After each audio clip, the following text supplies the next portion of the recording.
حضرت عمر بن عبدالعزیز رحمۃ اللہ علیہ نے اپنی اولاد کی بڑی اچھی تربیت کی اور ان کو نیکی کی زندگی پر لگایا۔ جب ان کی وفات کا وقت آیا تو لیٹے ہوئے تھے۔ ان کا ایک دوست ایک ساتھی تھا، کہنے لگا کہ اے عمر بن عبدالعزیز رحمۃ اللہ علیہ، آپ نے اپنی اولاد کے ساتھ بڑا ظلم کیا۔ تو یہ کہنے لگے کہ اچھا، مجھے اٹھا کر بٹھا دو۔ یہ اٹھ کر بیٹھ گئے اور کہنے لگے بتاؤ میں نے کیا ظلم کیا؟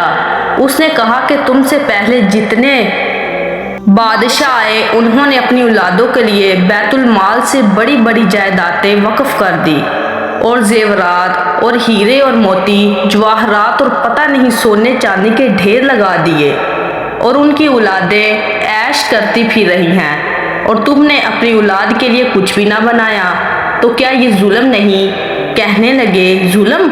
اب ذرا غور سے سن لے کہ میں نے اپنی اولاد کو نیکی سکھائی ہے اور اولاد کی تربیت اچھی کی ہے۔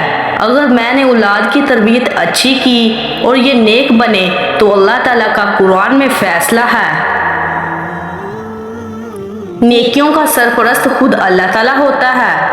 اگر تو میں نے ان کو اچھی تربیت کے ذریعے نیک بنا دیا ہے تو میں ان کو اللہ تعالیٰ کی سرپرستی میں دے کے جا رہا ہوں اور مجھے اس کا کوئی غم نہیں ہے۔